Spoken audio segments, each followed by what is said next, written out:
Friends, welcome back to my channel Dental Maestro. आज हमारा topic है routes of administration of drugs.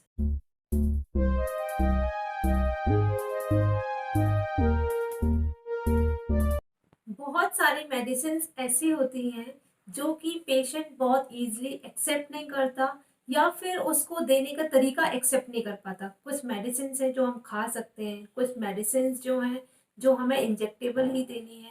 तो सब कुछ डिपेंड करता है कि ड्रग कौन सी है और पेशेंट की एक्सेप्टेंस कैसी है। तो उस बेसिस पर routes of administration of drugs decide होता है। बहुत सारी मेडिसिन जो है हमें ये भी सोच कर देनी होती है कि कहीं उस ड्रग का या मेडिसिन का मेटाबॉलिज्म बीच में ही ना हो जाए, वो साइड हमें जहाँ रिक्वायर्ड है वहां पहुंच ही ना पाए, उससे पहले ही उसका डाइजेशन हो जाए। तो वो सारी चीजों को ध्यान रखते हुए बहुत सारे routes of administration of drugs हैं। तो उन सबको मैं आज इस वीडियो में आपको समझाने वाली हूँ, तो ध्यान से देखते रहिए पूरी वीडियो को। वो दो तरीके के रूट्स होते हैं, लोकल, सिस्टमिक। तो सबसे पहले अब आता है हमारा लोकल रूट। लोकल से आप समझ सकते हैं कि कोई भी पर्टिकुलर साइट पर, कोई भी पर्टिकुलर जगह पर आपको मेडिसिन अप्लाई करनी है या मेडिसिन पहुंचानी है, तो उन सारे रूट्स को हम बोलेंगे लोकल रूट्स। और सिस्टमिक हो गया जनरलाइज पूरी बॉडी में। सपोज करो हमने मेडिसिन खाई, हमें पेन है पैर में, वहां तक हमें मेडिसिन पहुंचानी है, तो पूरी हमारी बॉडी इन्वॉल्व हुई, उस चीज को हम बोलेंगे सिस्टमिक। तो सबसे पहले बात आती है लोकल रूट्स की। कोई भी लोकलाइज लीजन्स है और जहां पर प्रॉपरली एक्सेसिबल साइट है, उस जगह पे हम लोकल रूट्स वाली मेडिकेशन या ड्रग्स यूज करते हैं, जहां पर उसका सिस्टमिक एब्जॉर्प्शन या तो बहुत ही मिनिमल है या फिर एब्सेंट है। तो उस कंडीशन में हम लोकल रूट्स फॉलो करते हैं। और एक कंडीशन ये होती है कि हमें उस मेडिसिन के इफेक्ट को होल बॉडी पर नहीं एक्सपोज करना है, तो उस कंडीशन में भी हम लोकल रूट्स वाली मेडिकेशंस यूज करते हैं। तो लोकल रूट्स जो है वो 3 टाइप्स के आपके होते हैं। जैसे फर्स्ट हो गया हमारा टॉपिकल रूट, सेकंड हो गया हमारा डीपर टिश्यूज, थर्ड हो गया हमारा आर्टीरियल रूट। तो अब इसमें मैं आपको एक एक करके सारा समझाऊंगी। तो इसमें आती है हमारी टॉपिकल रूट के बारे में बात। तो टॉपिकल रूट क्या है, कोई भी चीज हम एक्सटर्नली अप्लाई कर रहे हैं तो उस चीज को हम टॉपिकल रूट बोलेंगे। तो इसमें क्या होता है, हम इजिली कहाँ कहाँ लगा सकते हैं। सपोज करिए कि हमारे छाला हो गया है, ठीक है, तो ओरल जो म्यूकोसा है वहां हम लगा सकते हैं, या फिर आईज में हमें कोई ड्रॉप डालनी है, ईयर कनाल में डालनी है, या फिर एनल कनाल में, या फिर वजाइना पे। तो कोई भी हमारे ऊपर स्किन के ऊपर कोई भी लीजन हो गया है, तो ये सारी चीजें क्या डायरेक्ट वहां मेडिकेशन अप्लाई कर पा रहे हैं, तो उस चीज को हम टॉपिकल रूट बोलते हैं। टॉपिकल ड्रग्स के लिए जो हम मेडिसिन यूज करते हैं वो किसी भी फॉर्म में हो सकती है, जेल के फॉर्म में, क्रीम के फॉर्म में, लोशन के फॉर्म में, स्प्रे के फॉर्म में, माउथ वॉश के फॉर्म में, लॉजेंस के फॉर्म में, सपोजिटरीज के फॉर्म में। तो ये कोई भी फॉर्म हो सकती है, उस फॉर्म में हमारे जो टॉपिकल लोशंस या टॉपिकल कह सकते हैं ड्रग्स मिलते हैं, तो उस तरीके से हम इसको यूज कर सकते हैं। अब नेक्स्ट बात आती है हमारी डीपर टिश्यूज। तो डीपर टिश्यूज में पर्टिकुलरली एक साइड पे हमें डीपली वहां पहुंचानी है मेडिसिन, तो हम कैसे पहुंचाएंगे? डीपर टिश्यूज को हम कैसे अप्रोच कर सकते हैं? निडल्स के थ्रू या सिरिंजेस के थ्रू। तो इसके एग्जांपल्स कौन कौन से हो सकते हैं? इंट्रा आर्टिकुलर इंजेक्शन देना है हमें, या कहीं पे लोकल इन्फिल्ट्रेट करते हैं, आपने सुना ही होगा। बहुत बार डेंटिस्ट्री में हम जब इंजेक्शन देते हैं, हमें पूरी नर्व को यहाँ से लेकर यहाँ तक या यहाँ पूरा एरिया हमें एनेस्थेटाइज नहीं करना, तो हम पर्टिकुलर एक जगह पर देते हैं, तो वो होता है हमारा इन्फिल्ट्रेट करना। नेक्स्ट आता है हमें कोई इंट्राथीकल इंजेक्शन देना है या फिर रेट्रो बल्बा इंजेक्शन देना है, तो इन सारी चीजों को हम बोलते हैं डीपर टिश्यूज। नेक्स्ट आती है हमारी बात आर्टीरियल सप्लाई। तो आर्टीरियल सप्लाई में हमें क्या करना होता है, डायरेक्ट जो इंजेक्ट करना होता है वो पर्टिकुलर एक जगह पर, एक ही साइड पे हमें आर्टरी में इंजेक्ट करना होता है। तो जैसे हमें चेक करना होता है कि कोई भी जब एंजियोग्राफी के टाइम पे हमें ये चेक करना होता है किस पर्टिकुलर आर्टरी में यहाँ पर जो भी है ब्लॉकेज है, तो उस कंडीशन में हमें जब कंट्रास्ट मीडिया जब इंजेक्ट करना होता है तो वो हम पर्टिकुलर साइट पे करते हैं।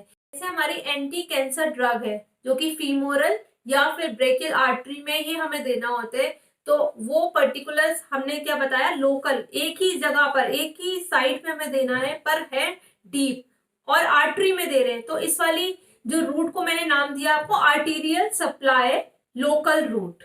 सिस्टमिक रूट में जो है कोई भी ड्रग हम ब्लड स्ट्रीम में इन्वॉल्व कर दे रहे हैं, फिर जो कि ब्लड के थ्रू सारी बॉडी में डिस्ट्रीब्यूट हो रही है, होल बॉडी इन्वॉल्व हो रही है।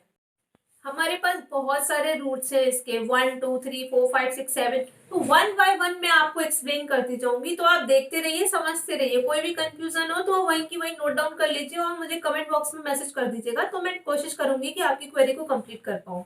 तो इसमें सबसे पहला रूट है ओरल, जो कि सबसे कॉमन है। कोई भी, ना तो बच्चा इससे डरता है, ना किसी को लेने में कोई प्रॉब्लम होती है। बस बहुत छोटे बच्चे हैं, उनको बहुत प्रॉब्लम होती है। वो कहते हैं कि वो दवाई को निगल नहीं सकते, अरे कड़वी दवाई है, ये सारी प्रॉब्लम्स होती है। सबसे सेफ है ये, सबसे कन्वीनियंट है। दो फॉर्म में हम इसमें मेडिसिन दे सकते हैं, सॉलिड फॉर्म में या फिर लिक्विड फॉर्म में।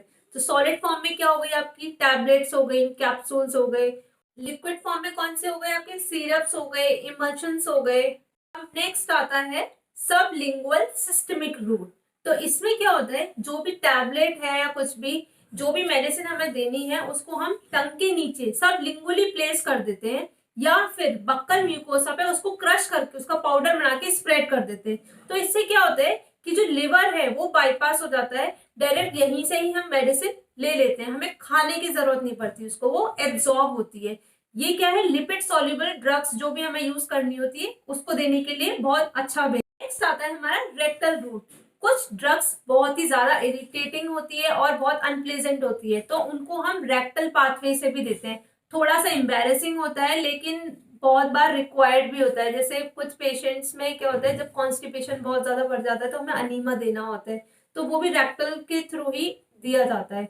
तो ये हमारा एक फॉर्म हो गया रेक्टल रूट का। अब नेक्स्ट कैटेगरी आती है हमारी क्यूटेनियस रूट। कुछ बहुत ही ज्यादा हाईली सॉल्युबल ड्रग्स हैं, लेकिन हमें उनका एब्जॉर्प्शन स्लो कराना है, तो उनको भी हम इस रूट के थ्रू दे देते हैं। इसमें लिवर भी हमारा बाईपास हो जाता है। आपने सुना होगा ट्रांसडर्मल पैचेस आते हैं कुछ, कि जब डायबिटीज होती है या फिर किसी को निकोटिन पैच यूज करने होते हैं, तो वो भी इसी ड्रग की रूट की कैटेगरी में आते हैं। तो उसमें क्या होता है, एक पैच होता है, उस पैच को हम पर्टिकुलर साइट पे हम जहां में रिक्वायर्ड है वहां लगा देते हैं ऊपर से। तो वो स्ट्रेटम कॉर्नियम जो हमारी स्किन की लेयर है उसके थ्रू स्लो स्लो इसका एब्जॉर्प्शन होता है और बॉडी में रिक्वायर्ड फॉर्म में ये चली जाती है। तो ये बहुत ही कन्वीनियंट और बहुत ही अच्छा रूट है।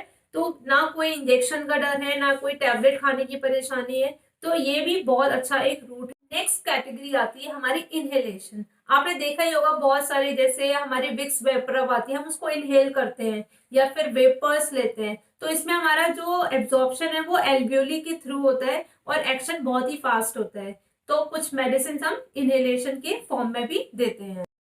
अब नेक्स्ट आता है हमारा नेजल रूट, जिसमें क्या होता है, हमारी म्यूकस मेम्ब्रेन जो होती है नोज़ की, वो बहुत सारी ड्रग्स वो है एब्जॉर्ब कर लेती है, और इसमें डाइजेस्टिव जूसेस एंड लिवर भी बाईपास हो जाते हैं। इस रूट के through gonadotropin releasing hormone agonist and desmopressin जो है वो हम स्प्रे के फॉर्म में दे सकते हैं। अब नेक्स्ट आता है हमारा पेरेंट्रल रूट, जिसमें पार मतलब बियॉन्ड, एंट्रल मीन्स इंटेस्टिनल। तो इसके एडवांटेजेस क्या हैं, ये हमारे इंटेस्टिनल म्यूकोसा, लिवर और गैस्ट्रिक जूसेस को बाईपास कर देता है, और ड्रग एक्शन जो है वो फास्टर और श्योरर होता है। इस रूट का सबसे अच्छा एडवांटेज ये है कि कोई गैस्ट्रिक इरिटेशन नहीं होती और पेशेंट को वॉमिटिंग भी नहीं होती। ये अनकॉन्शियस और अनकोऑपरेटिव पेशेंट में हम बहुत ईजिली और आराम से दे सकते हैं।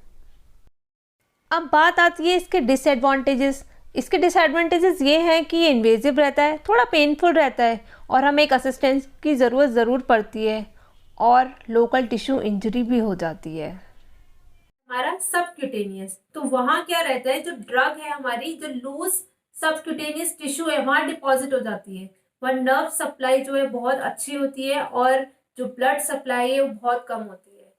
इसमें ड्रग का जो एब्जॉर्प्शन है वो थोड़ा स्लोअर होता है जो इंट्रामस्कुलर इंजेक्शन देते हैं उसके कंपैरिजन में।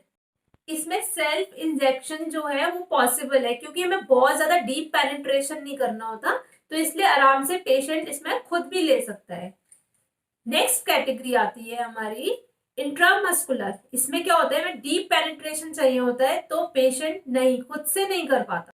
नेक्स्ट आता है हमारा इंट्रामस्कुलर। इसमें जो ड्रग होती है हमें लार्ज स्केलेटल मसल्स जो होती है हमें वहां पहुंचानी होती है। तो वहां क्या होता है, हमारी नर्व्स तो कम होती हैं, ब्लड सप्लाई अच्छी होती है, और यहाँ हमें डीप पेनिट्रेशन चाहिए होता है, तो सेल्फ इंजेक्शन पॉसिबल नहीं है। अब आई कैटेगरी हमारी इंट्रावीनस, जो आपने नॉर्मली देखा होगा यहाँ पर जो वेन में लगता है कैन्युला, ठीक है। तो ये वाला जो रूट है इसको हम बोलते हैं इंट्रावीनस। इसमें क्या होता है, जो ड्रग है वो डायरेक्टली ब्लड स्ट्रीम में यहाँ से पहुंचा दी जाती है, फिर उसके बाद जहां जहां मेडिसिन की रिक्वायरमेंट होती है ब्लड अपने आप उसको ट्रांसपोर्ट कर देता है, और जिस भी ऑर्गन में इसको जरूरत है या जहां भी नीडफुल है तो वहां ऑर्गन उसको ब्लड से मेडिसिन को एब्जॉर्ब कर लेता है। सबसे लास्ट कैटेगरी आती है हमारी इंट्राडर्मल इंजेक्शन। क्या होता है, डायरेक्ट हमें स्किन में इसको देना होता है। तो इसमें क्या होता है, जब भी हम बीसीजी वैक्सीन लगती है हमारे, या फिर कोई हमें सेंसिटिविटी टेस्ट करना है, तो वो भी डायरेक्ट हम स्किन में देते हैं। इसको हम इंट्राडर्मल बोलते हैं। तो ये सिर्फ ना स्पेसिफिक पर्पसेस के लिए ही यूज होता है। तो मैंने बहुत कोशिश करी इसको शॉर्ट में और बहुत ही अच्छे से समझाने की। आई गेस आपको बहुत सारी चीज़ें क्लियर हुई होंगी कि क्यों एक मेडिसिन को देने के लिए अलग अलग तरीके हैं, क्यों ये मेडिसिन इंजेक्शन से ही लग सकती है, या फिर इंजेक्शन से देने पर ही उसको बहुत जल्दी फायदा होने लग गया, वही मेडिसिन टैबलेट के फॉर्म में ले रहे हैं तो नहीं हो पा रहा। तो ये सारे डिफरेंट डिफरेंट रीजंस हैं। तो आपको आई गेस चीज़ें समझ में आई होंगी कुछ। तो मैंने आपको क्या बताया, routes of administration of drugs, ठीक। Thank you for watching my video and don't forget to like, subscribe and share, so that कि मेरे चैनल में बहुत सारी वीडियोस बन जाए और आप सबको देखने में बहुत मजा आए और लगे कि हाँ मैं एकदम अच्छी सी चीजें बता पा रही हूँ। Bye bye, take care.